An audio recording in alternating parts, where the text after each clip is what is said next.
Hello and welcome. This is your host, Yamuna Devi, and I welcome you from the bottom of my heart to this very special podcast about Ayurveda, spirituality, and life.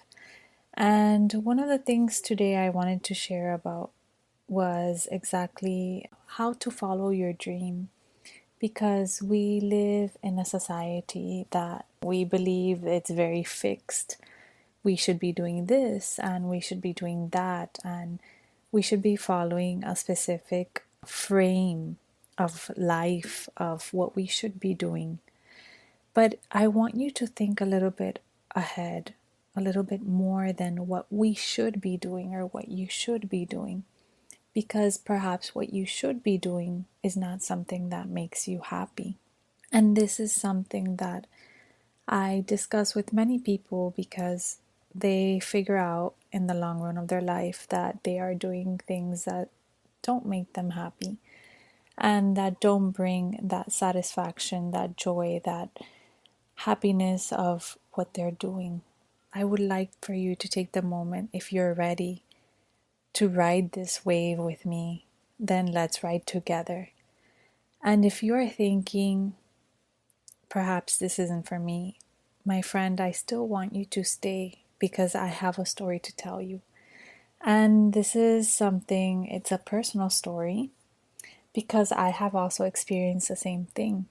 When I began my Ayurvedic practice and I decided to become an Ayurvedic practitioner, there was a lot of difficulties, there was a lot of struggles. I'm not going to tell you that it was very easy. Of course, now my practice is wonderful and it's flourishing. But before that, let me take you to when I was a child. I always wanted to become a veterinarian. And this was something that I loved because I love animals. And that was my dream. My dream was to become a veterinarian. But when I volunteered, actually, I volunteered like 13 years of age through the age of 15 during high school. I volunteered at a veterinarian hospital. I realized there I love the animals. And trust me, I did the volunteer work that perhaps no volunteer would actually like to do because it was picking up after the animals. And that was my opportunity to be able to witness firsthand operations and participate to actually see if this was meant for me. So I really enjoyed everything, and I'm very grateful for the opportunity to be able to shadow the wonderful doctors that were there. But I came to the realization that, if I was going to be a vet, I would do it for the love of it.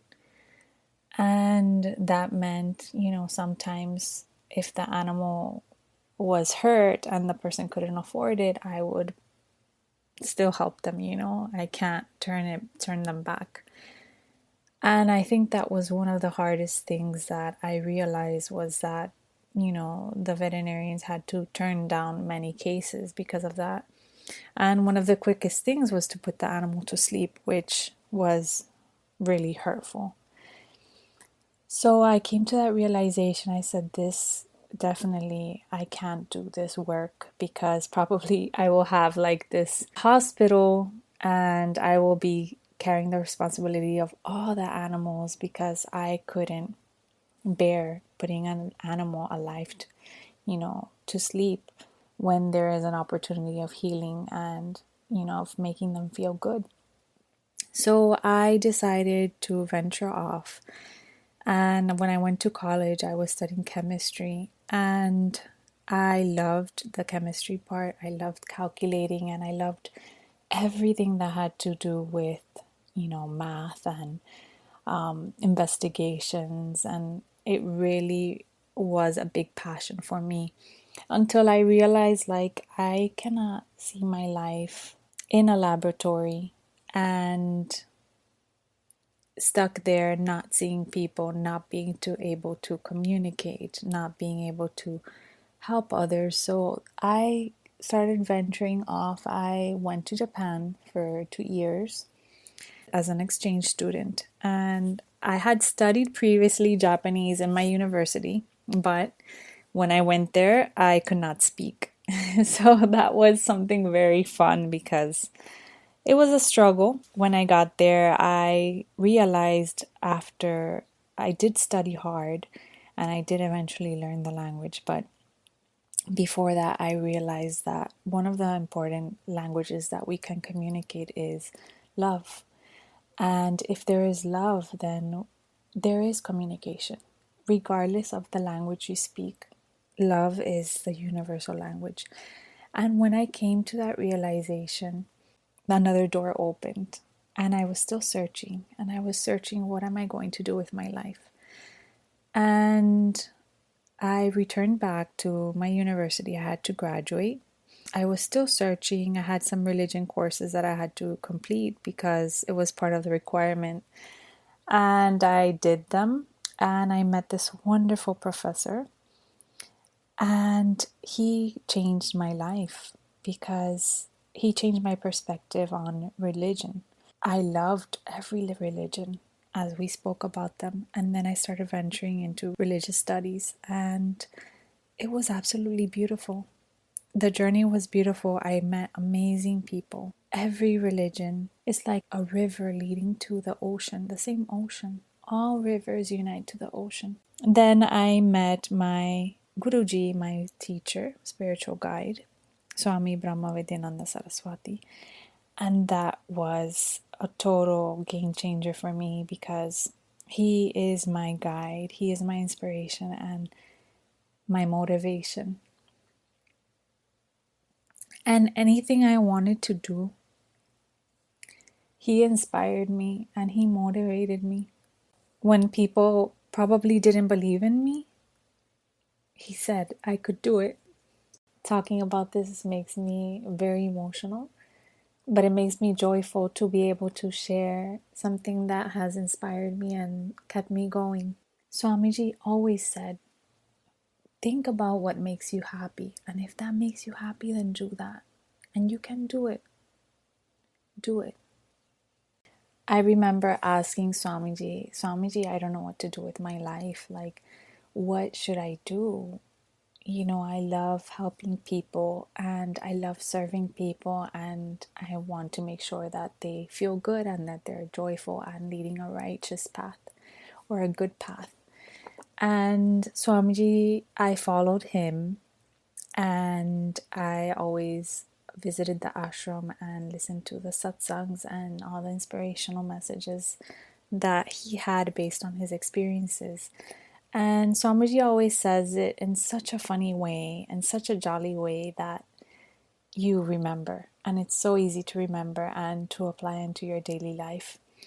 And then from there, I began the yoga journey with him. And I studied yoga under his guidance, and it was absolutely beautiful. And teaching yoga was a very wonderful inspiration because I was changing people's lives by teaching them how to change their quality of life. And then from there, I started teaching cooking classes, how to eat healthier, how to live healthier. And then from there, I said, definitely the spices have the power of healing. And I started investigating the spices, each spice, and in the cooking classes, I was educating them with the use of spices. And then from there, that led me to my journey with Ayurveda, which is absolutely beautiful and absolutely amazing. The healing that I have seen with the people, absolutely beautiful. It has changed the life of many people, and I'm grateful for that. So, the purpose of me telling you all this is that I really want you to change your perspective on thinking that anything is possible. And I want you to believe that because it really is. And if you ever have someone tell you, like, you're crazy or that's not possible or no one can do that, why not? You know, like, if no one's done it, then why not be the first one to do it? And I want to tell you that really based from my experience, you can do anything. And the mind is the most powerful tool you have. And what you feel. is the way that you want to go, the journey you want to take. You have to really feel it within you. That deep desire, that deep motivation has to come from within. And I think one of the most important things is to actually ask yourself, am I happy? Am I happy in the route that I'm going? Am I happy with my job? Am I happy with what I'm doing? What is it that I really want to do? Because some people take jobs just because society expects them to. But the key is to follow your heart and be happy. Because remember, you are doing this for a lot of years. And this is what's going to, right, pay for your life. Pay for your bills, pay for your roof, everything, your food. So you have to make sure that you are happy with what you're doing. And this is one part of analysis, analyzing and observing what is it that I enjoy doing. And you can even like ask yourself that question. Do I enjoy, am I happy right now? What is it that I like to do? I even try something differently, Even go out and try and see if you like it. And if you like it, do more of that. If you don't, then let it go and do something different. It's always, we have to test the waters because we are learning about ourselves at the same time. So, my dear friend, I really want you to take the positive action. Think positively. If someone ever tells you you can't do it, those people, let them go because they are in their own mindset and they are not risk takers. We have to take risks in order to enjoy life, in order to live it. It's the risks we don't take that we never learn, and we never learn more about ourselves, and we never enjoy our life. It is when we take risks that we appreciate, that we understand about ourselves, and really it makes a difference. I've taken many risks, and sometimes it's not good, right? Sometimes it's good, but we just flow with it. If you fall, you get up. And if you're walking, you continue walking and you run. So take it with you. Take it with you. Follow your heart, follow your dreams, enjoy your life. Think positively, act positively. And remember, you can do it because I did too. Anything is possible. Sending you a lot of love and good wishes. And thank you so much for being here. And thank you so much for listening. My purpose is to share inspirational messages to inspire you to take action into your life and to perhaps make you think a little bit differently. And I hope this really inspires you and motivates you to live your best life. So a lot of love and good wishes. Feel free to subscribe if you like and leave a comment. I would really appreciate it. Thank you so much. Thank you. Have a beautiful day.